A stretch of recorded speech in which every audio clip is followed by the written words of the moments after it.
ہماری عورت کی خاموشی اس کی اجازت ہے نکاح کے لیے، اور جو مطلقہ بیوہ ہے ان سے اجازت دی جائے گی۔ مطلب رشتے کے لیے کوئی آیا اور ایک لڑکی سے پوچھا کیا لڑکا پسند ہے، اور وہ خاموش رہی، تو خاموش رہی تو اس کا مطلب ہاں ہے۔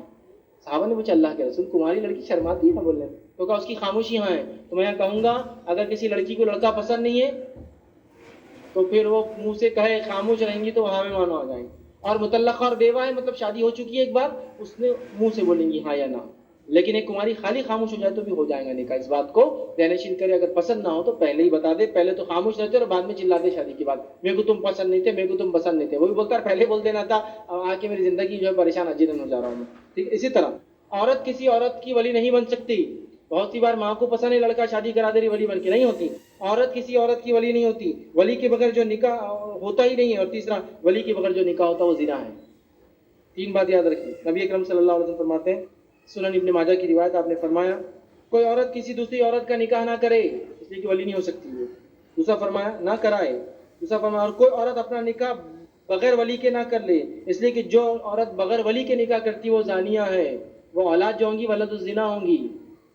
سمجھ رہے آپ کتنی خطرناک بات بیان کی جا رہی ہے، وہ نکاح نہیں ہوتا۔ اسی طرح ولی کو عورت کی مرضی کے خلاف شادی نہیں کرنا چاہیے، یہ بات بھی ضروری ہے، ایجاب اور قبول کا پارٹ ہے یہ، جو میں پہلے لے چکا ہوں۔ ولی کو بغیر لڑکی کے اجازت کی شادی نہیں کرنا چاہیے۔ اگر بچی ناسمجھ ہے، چھوٹی ہے تو سمجھائے، منائے، انتظار کرے، لیکن زبردستی قطعاً شادی نہ کرے، جیسا کہ آج کل کبھی ہوتا ہے، بالکل نہ کرے۔ اس لیے کہ زبردستی اگر کسی عورت کا نکاح ہوگا تو یاد رکھیے وہ چاہے تو اس شوہر کو چھوڑ سکتی ہے، طلاق ڈیمانڈ کر سکتی ہے، یاد رکھیے۔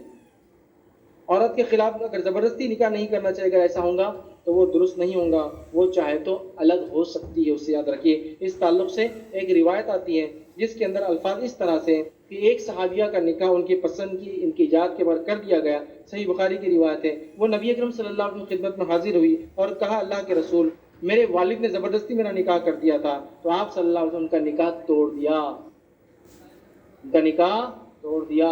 ایک اور خاتون کا